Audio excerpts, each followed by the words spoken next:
नमस्कार, स्वागत है आपका श्री कृष्ण आईएएस में। साथ साथ आप देख सकते हैं मुझे Shri Radhe academy YouTube channel पर। हम लोग देखेंगे कुछ टॉपिक देखेंगे करंट अफेयर का, और उसके बाद उस पे ऑब्जेक्टिव प्रश्न करेंगे। जो भी टॉपिक देखेंगे उसका ऑब्जेक्टिव करेंगे, तथा उसके बाद हम लोग आज देखेंगे 22 अगस्त का डेली करंट अफेयर, जो कि बीपीएससी जैसे एग्जाम्स आने वाला है। एग्जाम्स बिहार एसएससी, बिहार दरोगा, स्टेट, बिहार पुलिस और रेलवे, सभी के लिए महत्वपूर्ण होगा। जितने भी वनडे एग्जाम्स हैं सबके लिए करंट अफेयर महत्वपूर्ण है। आप लोग जानते हैं अधिक मात्रा में करंट अफेयर पूछ रहा है हर एग्जाम में। तो हम लोग देखेंगे आने वाले बीपीएससी टीआरई 4 भी है, तो हम लोग सभी को लाइन बाय लाइन पढ़ेंगे और उसके बाद करंट अफेयर होगा। तो चलिए स्टार्ट करते हैं। इससे पहले आप लोग चैनल को सब्सक्राइब कर लें ताकि नोटिफिकेशन प्राप्त हो सके। फिर चलते हैं हम लोग अपने पहले प्रश्न की तरफ।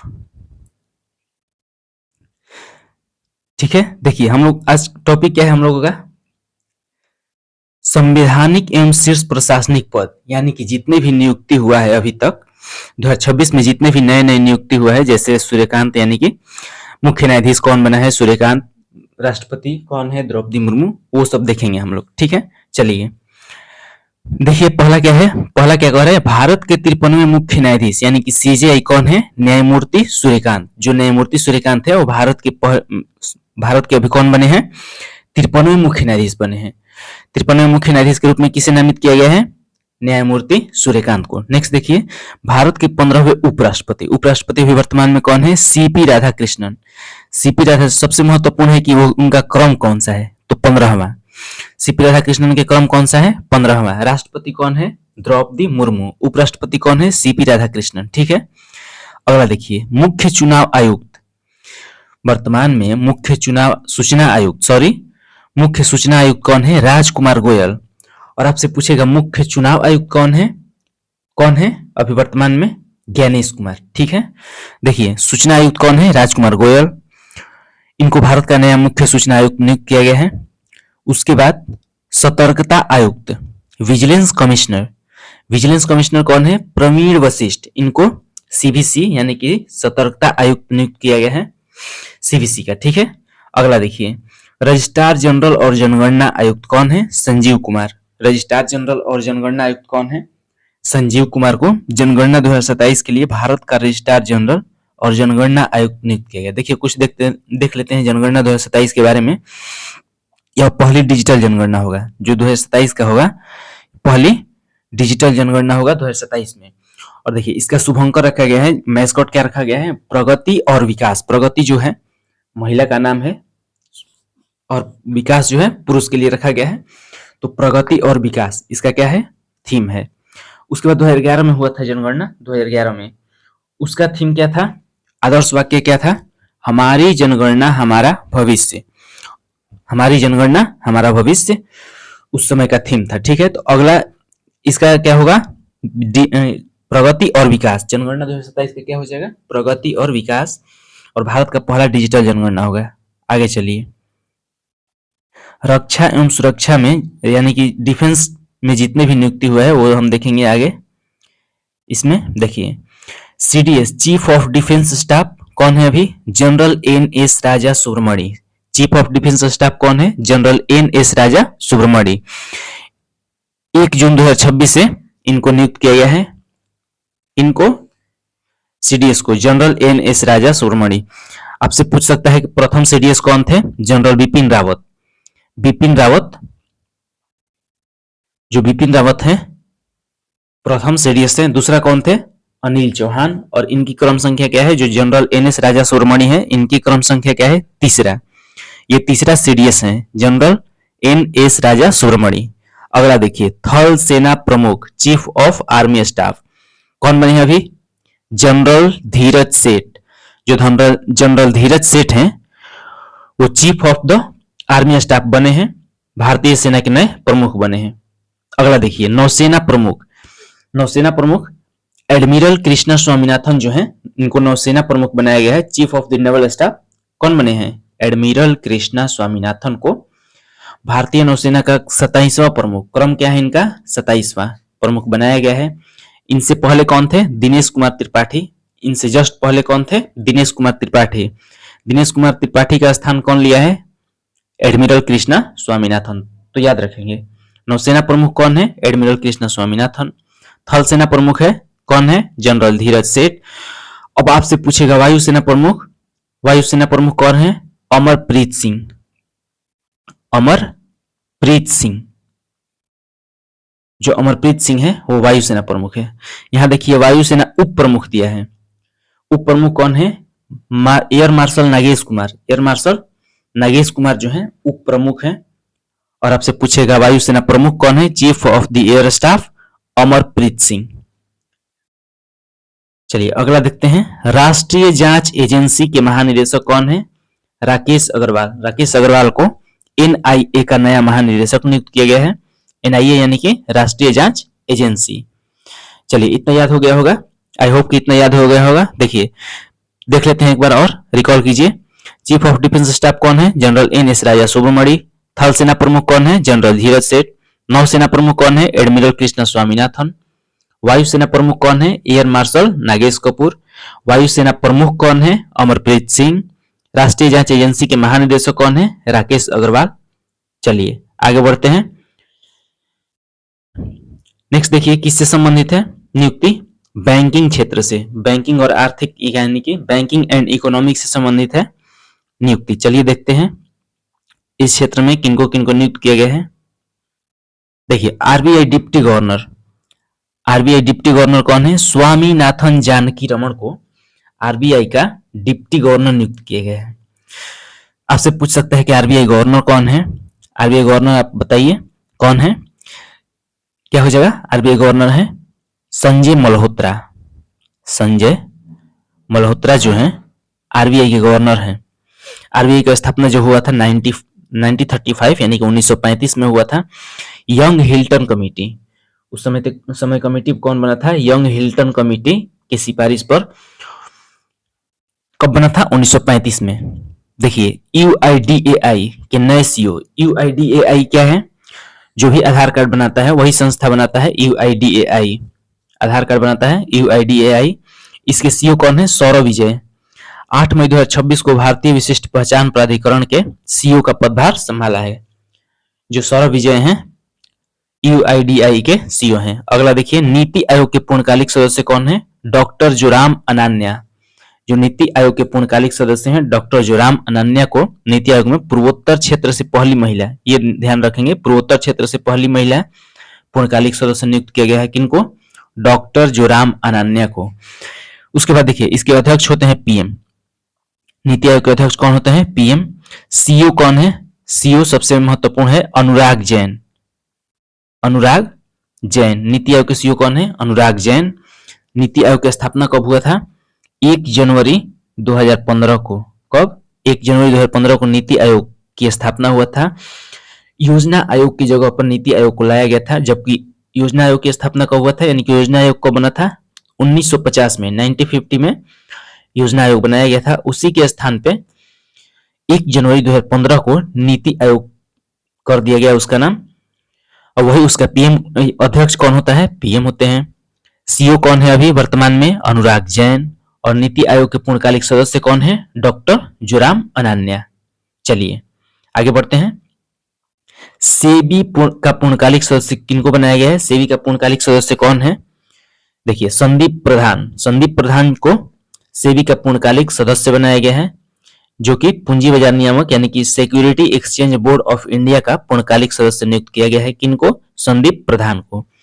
अच्छा एक चीज देखिए, अभी हाल ही में नियुक्त हुए हैं कौन? केंद्रीय शिक्षा मंत्री। केंद्रीय शिक्षा मंत्री कौन है? प्रहलाद जोशी। धर्मेंद्र प्रधान की जगह पर प्रहलाद जोशी को बनाया गया है केंद्रीय शिक्षा मंत्री। तो सेबी के पूर्णकालिक सदस्य कौन है? संदीप प्रधान। नेक्स्ट अगला देखिए डीजीसीए महानिदेशक। जो भी उड़ानें होती हैं वो नियंत्रित कौन करता है? देखरेख कौन करता है? डीजीसीए। इसके महानिदेशक कौन है? वीर विक्रम यादव। वीर विक्रम यादव को नागरिक उड्डयन महानिदेशालय का महानिदेशक नियुक्त किया गया है। किसको? वीर विक्रम यादव। डीजीसी महानिदेशक कौन है? वीर विक्रम यादव। चलिए एक बार रिकॉल करते हैं। आरबीआई डिप्टी गवर्नर कौन है? स्वामीनाथन जानकी रमन। आरबीआई गवर्नर कौन है? संजय मल्होत्रा। यूआईडीएआई के नए सीईओ कौन है? सौरभ विजय। नीति आयोग के पूर्णकालिक सदस्य कौन है? डॉक्टर जोराम अनन्या। नीति आयोग के सीईओ कौन है? अनुराग जैन। सेबी के पूर्णकालिक सदस्य कौन है? संदीप प्रधान। डीजीसीए महानिदेशक कौन है? वीर विक्रम यादव। चलिए यहां से हम लोग देखेंगे क्या? ऑब्जेक्टिव प्रश्न देखेंगे। आपको हम करवा चुके हैं, जितने भी टॉपिक है उसको करवा चुके हैं। अब आप लोग बताएंगे तेजी से और हम भी तेजी से बढ़ते चलेंगे, टिक मार के ऑप्शन पे बढ़ते चलेंगे, आंसर बता के डायरेक्ट आगे बढ़ेंगे। ठीक है, देखिए पहला क्वेश्चन क्या कर रहा है? जून 2026 में भारतीय सेना के नए थल सेना प्रमुख यानी कि chief of the army staff के रूप में किसने कार्यभार संभाला है? Option A general Upendra Dwivedi, option B general Dheeraj Seth, option C general N S Raja Suramani, option D Manoj Pande. तो कौन है थल सेना प्रमुख? General Dheeraj Seth. Option B general Dheeraj सेठ हो जाएगा थल सेना प्रमुख। दूसरा क्वेश्चन क्या करे? भारत के 53वें मुख्य न्यायाधीश सीजेआई के रूप में किसे नामित किया गया है? जो 53वें मुख्य न्यायाधीश है कौन बने हैं बताइए जल्दी से? सूर्यकांत, न्यायमूर्ति सूर्यकांत जो है कौन बने हैं? 53वें मुख्य न्यायाधीश। इन्हीं की उपज है, यानी कि बोले थे जो कॉकरोच बोले थे युवाओं को, इन्हीं की उपज है न्यायमूर्ति सूर्यकांत। कॉकरोच जनता पार्टी बना है इन्हीं के चलते। तो कौन है? न्यायमूर्ति सूर्यकांत, जो कि 53वें मुख्य न्यायाधीश अभी सुप्रीम कोर्ट के है। अच्छा, सुप्रीम कोर्ट देखिए, सुप्रीम कोर्ट की चर्चा किस अनुच्छेद में है? 124 में। सुप्रीम कोर्ट की चर्चा किस में है? 124 में। हाई कोर्ट की चर्चा 214 में। तो अनुच्छेद भी याद रखेंगे, एक क्वेश्चन हर एग्जाम में पूछ लेता है अनुच्छेद से, तो अनुच्छेद आप लोग याद करके हर एग्जाम में जाएंगे। तो एससी यानी कि सुप्रीम कोर्ट किस में है? अनुच्छेद 124 में। हाई कोर्ट किस अनुच्छेद में है? अनुच्छेद 214 में। निर्वाचन आयोग आपसे पूछेगा तो अनुच्छेद 324 में निर्वाचन आयोग है। ठीक है, तो तीनों याद रखेंगे, 324, 124 और 214, सुप्रीम कोर्ट, हाई कोर्ट और निर्वाचन आयोग। और वित्त आयोग आपका है 280 में, वित्त आयोग 280, अनुच्छेद 280 में। चलिए, तो 53वें मुख्य न्यायाधीश कौन है? न्यायमूर्ति सूर्यकांत। आगे बढ़े अगले प्रश्न पर। चलिए देखिए अगला प्रश्न क्या कह रहा है? वर्ष 2026 में भारत का 15वां उपराष्ट्रपति नियुक्त किया गया है। किनको नियुक्त किया गया है? ऑप्शन बी सीपी राधाकृष्णन को। सीपी राधाकृष्णन को 15वां उपराष्ट्रपति नियुक्त किया गया है। नेक्स्ट देखिए, भारतीय नौसेना के 27वें प्रमुख chief of the naval staff के रूप में किसने एडमिरल दिनेश कुमार त्रिपाठी का स्थान लिया है? यानी कि नौसेना के 27वें प्रमुख के रूप में किसने एडमिरल दिनेश कुमार त्रिपाठी का स्थान लिया? बताइए दोस्तों, इसका क्या हो जाएगा? एडमिरल कृष्णा स्वामीनाथन कौन बने हैं? एडमिरल कृष्णा स्वामीनाथन जो है नौसेना प्रमुख बने हैं। चलिए आगे बढ़े, समझ में आ रहा है आप लोगों को? देखिए, मई 2026 में भारतीय विशिष्ट पहचान प्राधिकरण यूआईडीएआई के नए मुख्य कार्यकारी अधिकारी कौन बने हैं? सौरभ विजय। कौन बने हैं? सौरभ विजय। यूआईडीएआई के सीईओ बने हैं सौरभ विजय। अगला देखिए, जनवरी 2026 में किसे भारतीय जनता पार्टी का नया राष्ट्रीय अध्यक्ष चुना गया है? ऑप्शन देखिए, option A J P Nadda, option B Nitin Naveen, option C Amit Shah, option D Rajnath Singh. तो आपको बताना है कि कौन बने हैं भारतीय जनता पार्टी के जो राष्ट्रीय अध्यक्ष कौन बने हैं? नितिन नवीन को बनाया गया है। नितिन नवीन को बनाया गया अभी हाल ही में, और इनकी सीट जो है बांकीपुर चर्चा में रहा था, वहां पे जीता कौन है? प्रशांत किशोर। ठीक है, तो नितिन नवीन जो है बन चुके हैं क्या? भारतीय जनता पार्टी के राष्ट्रीय अध्यक्ष बन चुके हैं। इनसे पहले कौन थे? जेपी नड्डा थे। तो चलिए आगे बढ़ते हैं प्रश्न संख्या 7 पर। 2026 में किसे दिल्ली का नया उपराज्यपाल नियुक्त किया गया है? उपराज्यपाल नियुक्त किया गया है किनको? तरनजीत सिंह संधू को। जो तरनजीत सिंह संधू हैं, इनको दिल्ली का नया उपराज्यपाल एलजी नियुक्त किया गया है। अगले प्रश्न पर चलें। देखिए, 1 जून 2026 से भारत के नए chief of defence staff CDS के रूप में किसे नियुक्त किया गया है? General N S Raja Surmani हो जाएंगे। ऑप्शन बी, कौन सीडीएस बने हैं? General N S Raja Surmani. हम बताए हैं पीछे, ये तीसरे हैं। पहला कौन है? जनरल बिपिन रावत। दूसरा कौन है? अनिल चौहान। और तीसरे सीडीएस अभी वर्तमान में कौन है? N S Raja Surmani. ठीक है, जो तीनों सेनाएं होती हैं, थल सेना, नौसेना और वायुसेना, इसको समन्वय बनाने के लिए सीडीएस का पद लाया गया। तीनों सेनाओं में समन्वय बनाने के लिए सीडीएस का पद लाया गया था। ठीक है, तो इसके अभी चीफ ऑफ डिफेंस स्टाफ कौन है? General N S. राजा सुब्रमणि। आप लोग नोट बनाते जाइएगा और लास्ट समय जो भी एग्जाम होगा सब रिवीजन कीजिएगा। आपको पीडीएफ में मिल जाएगा, इस संस्थान के टेलीग्राम चैनल पे आप लोग ज्वाइन कर लीजिए। टेलीग्राम चैनल पे आपका पीडीएफ डाल दिया जाएगा। ठीक है, अगला देखिए, वर्ष 2026 में केंद्रीय सतर्कता आयोग के नए सतर्कता आयुक्त यानी कि विजिलेंस कमिश्नर में के रूप में किसने शपथ ली है? सीवीसी के सतर्कता आयुक्त कौन बने हैं? प्रवीण वशिष्ठ। Option A, Praveen Vashishtha. अगला क्वेश्चन क्या कह रहा है? वर्ष 2026 में संपन्न हुए विधानसभा चुनाव के बाद प्रसिद्ध अभिनेता थलापति विजय, इनका नाम और क्या है? इनका नाम है सी जोसेफ विजय। तो आपसे ये भी पूछ सकता है, सी जोसेफ विजय इनका नाम है, ने किस राज्य के मुख्यमंत्री के रूप में शपथ ली है? तो क्या हो जाएगा? तमिलनाडु। तमिलनाडु के सीएम कौन बने हैं? थलापति विजय यानी कि सी जोसेफ विजय। देखिए, अभी हाल ही में चुनाव हुआ था 5 राज्यों में। आंध्र प्रदेश के सीएम कौन है? आपको बताना है। आंध्र प्रदेश के सीएम है एन चंद्रबाबू नायडू। एन चंद्रबाबू नायडू आंध्र प्रदेश के सीएम है। केरल के सीएम कौन है? बीडी सतीशन। केरल के सीएम कौन है? बीडी सतीशन। पुडुचेरी के CM N Rangaswamy. N Rangaswamy है पुडुचेरी के सीएम। उसके बाद देखिए और दो जो स्टेट है, पश्चिम बंगाल। पश्चिम बंगाल के सीएम कौन बने हैं? शुभेंदु अधिकारी।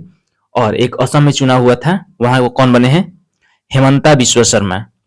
5 राज्यों में कौन कौन चुनाव था? केरल, तमिलनाडु, पुडुचेरी, पश्चिम बंगाल और असम। तो हमने केरल, तमिलनाडु, पुडुचेरी का बता दिया।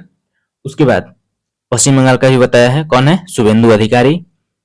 और असम के कौन है? हेमंता बिश्व शर्मा। तो चलिए, कौन हो जाएंगे? थलापति विजय किस राज्य के मुख्यमंत्री बने हैं अभी? तमिलनाडु के। यहां से हम लोग क्या देखेंगे? दैनिक समसामयिकी, जो 22 अगस्त के करंट अफेयर है, 22 अगस्त का करंट अफेयर देखेंगे हम लोग। तो चलिए, क्वेश्चन पढ़िए आप लोग, ध्यान दीजिए इधर। हाल ही में आयोजित संयुक्त सैन्य अभ्यास संबंधित गलत मिलान की पहचान कीजिए। यानी कि जो ये अभ्यास दिया है, युद्ध अभ्यास, सैन्य अभ्यास जो दिया है, इसमें 3 सही है, 1 गलत है। आपको गलत चुनना है, कौन सा सही है कौन गलत है। देखिए, बताते हैं। ऑप्शन ए देखिए क्या करें। मैत्री जो है भारत और थाईलैंड के बीच होता है, क्या सही है? बिल्कुल सही है। मैत्री जो है भारत और थाईलैंड के बीच होता है। सिनबेक्स 2 भारत और वियतनाम नहीं। इसका आंसर क्या हो जाएगा? सिनबेक्स। यानी कि आपको गलत ही चुनना है, तो आप मिल गया गलत। सिनबेक्स जो है भारत और वियतनाम के बीच नहीं होता है, बल्कि किसके बीच होता है? सिनबेक्स भारत और कंबोडिया के बीच। भारत और किसके बीच? कंबोडिया के बीच होता है सिनबेक्स। और भारत और वियतनाम के बीच क्या होता है? विनबेक्स। विनबेक्स। भारत और वियतनाम के बीच विनबेक्स। लामितीय भारत और सेशेल्स के बीच सही है। वरुण 2026 भारत और फ्रांस के बीच। तो इसका उत्तर क्या हो जाएगा? सिनबेक्स। सिनबेक्स कहाँ का है? भारत और कंबोडिया के बीच सैन्य अभ्यास आयोजित किया जाता है, और भारत और वियतनाम के बीच विनबेक्स। तो चलिए, इसका उत्तर आप लोग जान गए, सिनबेक्स 2। भारत और वियतनाम के बीच नहीं, बल्कि सिनबेक्स किसके बीच होता है? कंबोडिया और भारत के बीच। और भारत और वियतनाम के बीच कौन सा होता है? विनबेक्स। अच्छा, कुछ और देख लेते हैं। जैसे देखिए, hand in hand. Hand in hand किस देश के बीच होता है? भारत और चाइना के बीच। India versus China. Hand in hand किसके बीच होता है? इंडिया और चाइना के बीच। धर्म गार्जियन भारत और जापान के बीच। बहुत ही ऐसे महत्वपूर्ण बहुत सारा युद्ध अभ्यास है। एक नाम है, देखिए, एक नाम ही है युद्ध अभ्यास। किसके किसके बीच होता है? भारत और अमेरिका के बीच होता है युद्ध अभ्यास, उसका नाम ही है। तो चलिए, इतना समझ में आ गया होगा। आई होप कि समझ में आ रहा होगा इतना। अगला देखिए, संगीत नाटक अकादमी पुरस्कार 2024-25 विजेता संबंधी गलत मिलान की पहचान कीजिए। अभी हाल ही में संगीत नाटक अकादमी पुरस्कार की घोषणा किया गया है। इसमें आपको बताना है कि कौन गलत मिलान है, यानी कि गलत मिलान आपको पहचान करना है। देखिए, ओडिसी कौन है? ओडिसी में किनको मिला है? सुभादा वर्दकर। यहां से थोड़ा टाइपिंग मिस्टेक हो चुका है। सुभादा वर्दकर। सुभादा वर्दकर। सुभादा वर्दकर जो है ओडिसी नृत्य में मिला है इनको, सही है। भारतनाट्यम रोजा कन्नन, ये भी सही है। कथकली कलामंडलम कृष्ण कुमार, इनको भी मिला है संगीत नाटक अकादमी पुरस्कार। नेक्स्ट देखिए सत्रिया, ये गलत है, ऑप्शन हो जाएगा डी। सत्रिया में किसको मिला है? सत्रिया में किसको मिला है? तो देखिए मल्लिका कंडली, जो मल्लिका कंडली है इनको मिला है सत्रिया में, और जो गिरिजा चंद्र है इनको मोहिनी अट्टम, जो कि केरल का शास्त्रीय नृत्य है मोहिनी अट्टम, उसमें मिला है किनको? गिरिजा चंद्रन को। और सत्रिया में किनको? मल्लिका कंडली को। तो देखिए सत्रिया कहाँ का नृत्य है? शास्त्रीय नृत्य असम का। जो गिरिजा चंद्रन को मिला है मोहिनी अट्टम कहाँ का है? केरल का। कथकली कहाँ का शास्त्रीय नृत्य है? केरल का। भारतनाट्यम कहाँ का है? तमिलनाडु का। ओडिसी नृत्य कहाँ का है? उड़ीसा का। तो शास्त्रीय नृत्य 8 होते हैं। तो इन लोगों को मिला है क्या? संगीत नाटक अकादमी पुरस्कार। तो इसमें गलत मिलान क्या है? ऑप्शन डी, नोट कर लीजिएगा। आगे बढ़ते हैं। देखिए अगला प्रश्न क्या कह रहे हैं? हाल ही में हॉर्मुज जलडमरू मध्य के लिए शिपिंग मार्ग मानचित्र पर किन दो देशों ने सहमति जताई? आप लोगों ने अभी हाल ही में चर्चा में रहा है, देखे होंगे, जो मिडिल ईस्ट में युद्ध चल रहा था ईरान और इजराइल के बीच, यानी कि जो यूएसए है, इजराइल तो बैक सपोर्ट था उसका, ईरान और यूएसए के बीच चल रहा था युद्ध। उसमें जो हॉर्मुज जल संधि है उसको बंद कर दिया गया था ईरान के द्वारा। अभी हाल ही में शिपिंग मार्च मानचित्र पर किन दो देशों ने सहमति जताई है? ऑप्शन देखिए, ऑप्शन ए ईरान और अमेरिका, ऑप्शन बी ईरान और ओमान, ऑप्शन सी ईरान और भारत, ऑप्शन डी ईरान और पाकिस्तान। कौन हो जाएगा? इसका उत्तर हो जाएगा ऑप्शन बी, ईरान और ओमान ने इसको खोलने के लिए सहमति जताई है। ठीक है, आगे बढ़ते हैं। नेक्स्ट प्रश्न क्या कहा है? अगस्त 2026 में बिहार का पहला फिश ब्रूड बैंक यानी कि मछली प्रजनन बैंक। देखिए बिहार से क्वेश्चन है तो महत्वपूर्ण हो जाता है। जितने भी एग्जाम्स हैं बिहार के, जैसे बीपीएससी आने वाला है, बीपीएससी हो गया, टीआरई 4 हो गया, बिहार पुलिस हो गया, बिहार दरोगा हो गया, सब में महत्वपूर्ण हो जाता है। ध्यान से पढ़ेंगे और एक नोट अलग से बनाते जाएंगे। ठीक है, देखिए मछली प्रजनन बैंक किस जिले के किस स्थान पर खोला गया है? बिहार में एक मछली प्रजनन बैंक खोला जा रहा है, तो आपको बताना है कि किस जिले के किस स्थान पर खोला गया है। ऑप्शन देखिए, ए दरभंगा बेनीपुर, बी मधुबनी झंझारपुर, सी मुजफ्फरपुर कांटी, डी सीतामढ़ी राघोपुर बखरी डुमरा। ई प्रयास नहीं किया गया। क्या हो जाएगा? पहला फिश ब्रूड बैंक कहां खोला जा रहा है? इसका हो जाएगा ऑप्शन डी, सीतामढ़ी राघोपुर बखरी, जो कि सीतामढ़ी में है, राघोपुर बखरी डुमरा, वहीं पे मछली प्रजनन बैंक खोला जा रहा है। अच्छा बताइए, बिहार में कितने अनुमंडल हैं? प्रमंडल 8। कितने प्रमंडल हैं? Total 8, sorry 9। प्रमंडल कितना है? 9। और टोटल अनुमंडल कितना है? 101। चलिए हम विस्तार से कभी चर्चा कर लेंगे टोटल प्रमंडल का। इसका उत्तर क्या हो जाएगा? ऑप्शन डी, सीतामढ़ी राघोपुर बखरी डुमरा में मछली प्रजनन बैंक खोला जा रहा है। देखिए अगला है, थल सेनाध्यक्ष जनरल धीरज सेठ को किस देश की सेना के मानद जनरल रैंक, वहां के मानद जनरल रैंक से सम्मानित किया गया है। आपको बताना है धीरज सेठ को किस देश की सेना द्वारा। Option A Bhutan, option B Sri Lanka, option C Nepal, option D Bangladesh. तो किस देश की सेना के द्वारा सम्मानित किया गया है? ऑप्शन हो जाएगा सी, नेपाल। नेपाल द्वारा यह मानद जनरल रैंक से सम्मानित किया गया है। हमारे थल सेनाध्यक्ष कौन है? जनरल धीरज सेठ। इनको सम्मानित किया गया है किसके द्वारा? नेपाल द्वारा। नेपाल के अभी पीएम कौन है? पीएम अभी हाल ही में बने थे बालेंद्र शाह। बालेंद्र शाह नेपाल के पीएम है। और राष्ट्रपति कौन है? रामचंद्र पौंडेल। रामचंद्र पौंडेल। तो देखिए जनरल धीरज सेठ को किस देश की सेना के मानद जनरल रैंक से सम्मानित किया गया है? नेपाल के। पीएम कौन है वहां के? बालेंद्र शाह, रामचंद्र पौंडेल। एक देखिए महत्वपूर्ण हो जाता है, एक और क्वेश्चन आता है, चितवन राष्ट्रीय उद्यान। चितवन राष्ट्रीय उद्यान कहाँ पे है? नेपाल में ही है। जो देखिए चितवन जो पार्क है वो क्यों महत्वपूर्ण हो जाता है? क्योंकि बिहार के जो वाल्मीकि राष्ट्रीय उद्यान है पश्चिमी चंपारण में, उससे सटा हुआ है चितवन नेशनल पार्क और वाल्मीकि टाइगर रिजर्व, जो कि पश्चिम चंपारण में है, वो दोनों सटा हुआ है, इसलिए क्वेश्चन अक्सर पूछ देता है कि चितवन राष्ट्रीय उद्यान कहाँ पे है। तो क्या हो जाएगा, चितवन राष्ट्रीय उद्यान जो कि नेपाल में है, और वाल्मीकि टाइगर रिजर्व कहाँ पे है, पश्चिमी चंपारण में, बिहार में है। उसके बाद दूसरा टाइगर रिजर्व कहाँ पे है, कैमूर में। कैमूर में दूसरा टाइगर रिजर्व खोला गया है, तो ध्यान रखेंगे। उसके बाद एक नेशनल पार्क महत्वपूर्ण हो जाता है, येलो स्टोन नेशनल पार्क, जो कि येलो स्टोन नेशनल पार्क कहाँ पे है, यूएसए, अमेरिका में है। पढ़ते हैं अगले प्रश्न पर।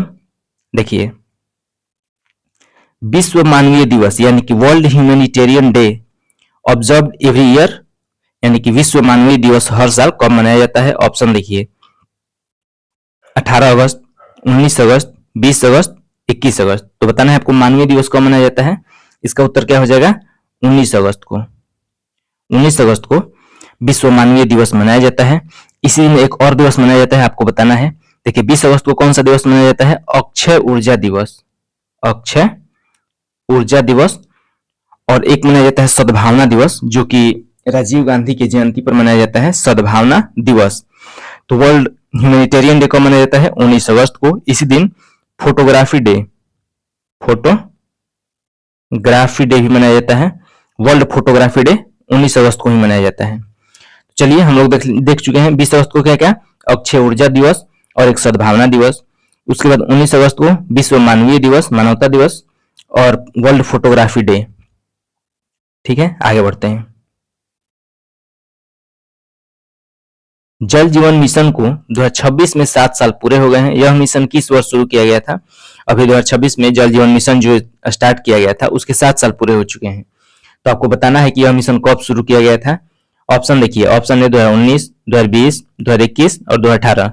आप बता सकते हैं क्योंकि 7 साल पूरे हो चुके हैं, तो इस 2026 से 7 साल पहले जाएंगे तो 2019 में जल जीवन मिशन को स्टार्ट किया गया था। उसके बाद देखिए, पीएमजेडीवाई, आप लोग समझते हैं पीएमजेडीवाई, इसका फुल फॉर्म क्या हो जाएगा, प्रधानमंत्री जन धन योजना।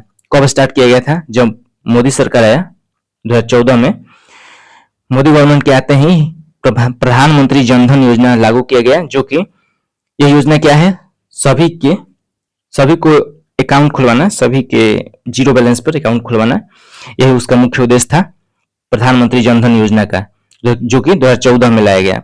उसके बाद एक आता है उज्ज्वला योजना। उज्ज्वला योजना कब लाया गया था, पहला चरण लाया गया था 2016 में।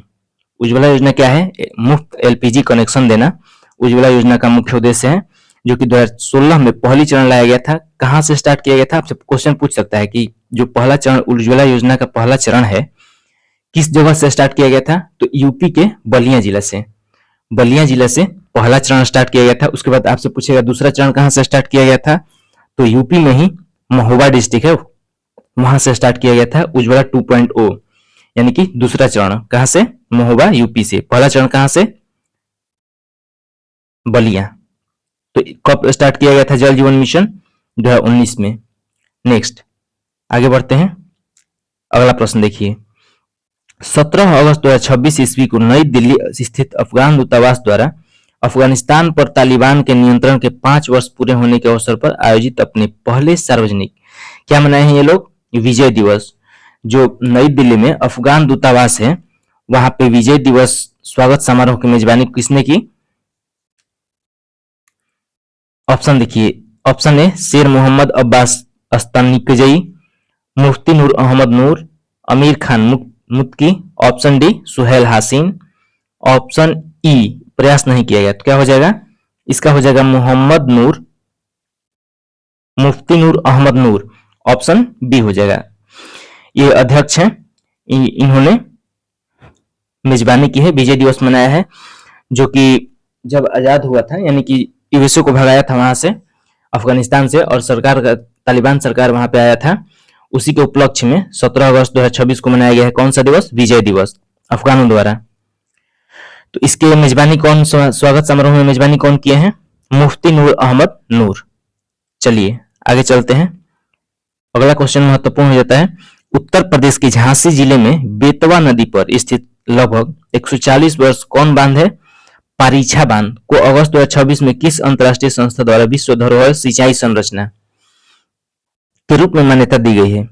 देखिए सबसे पहले इसी में क्वेश्चन कितना है, आपसे पूछ सकता है कि उत्तर प्रदेश के जो झांसी जिला है उस वहां पे कौन सा बांध है, पारीछा बांध, किस नदी पे है, बेतवा नदी पर, तो महत्वपूर्ण हो जाता है। तो विश्व धरोहर सिंचाई संरचना के रूप में मान्यता दी है कौन सी संस्था, देखिए संस्था को आप देखते हैं आगे। ऑप्शन ए क्या करे, यूनेस्को, ऑप्शन बी अंतर्राष्ट्रीय सिंचाई एवं जल निकासी आयोग, ऑप्शन सी विश्व बैंक, ऑप्शन डी अंतर्राष्ट्रीय जल प्रबंधन संस्थान, ऑप्शन ई प्रयास नहीं किया गया। क्या हो जाएगा, इसका हो जाएगा ऑप्शन बी। पारीछा बांध को कौन दिया है, अंतर्राष्ट्रीय सिंचाई एवं जल निकासी आयोग। देखिए यूनेस्को जो है, यूनेस्को में टोटल अभी तक पूरे इंडिया में कितने यूनेस्को साइट में दर्ज किया गया है, 45। 45वां कौन है, 45वां है सारनाथ यूपी, सारनाथ जो कि सारनाथ स्तंभ है यूपी में दिया गया है सारनाथ को।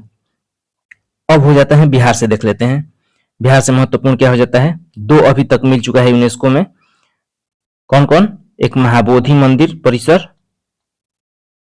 महाबोधि मंदिर परिसर को 2002 में, उसके बाद एक नालंदा महाविहार, इसको 2016 में मिला है।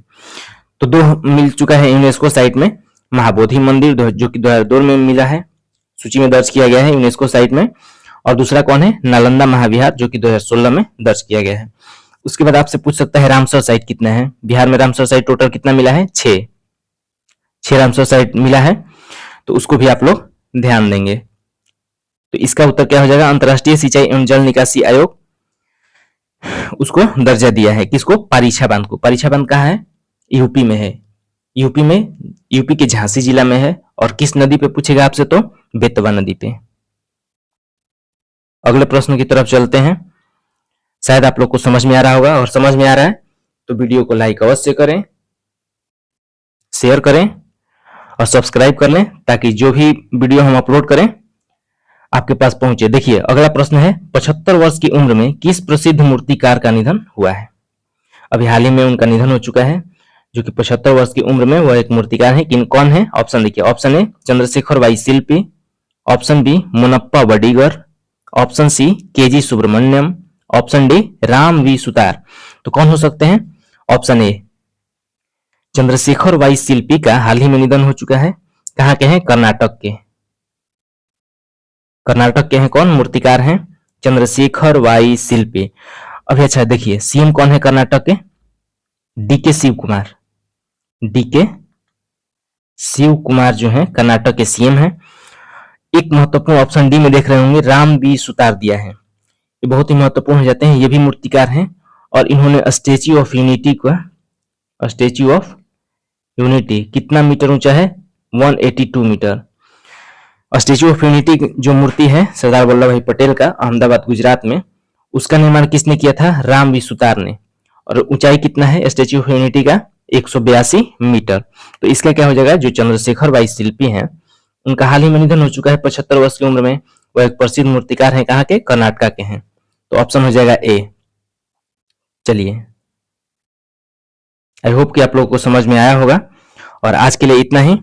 अगर वीडियो पसंद आया हो तो वीडियो को लाइक अवश्य करें तथा चैनल से जुड़ें, और जो भी आप लोग को पीडीएफ चाहिए, पीडीएफ जितना भी चाहिए आपको मिल जाएगा इस टेलीग्राम चैनल पे, इस संस्थान के। तो आज के लिए इतना ही, धन्यवाद।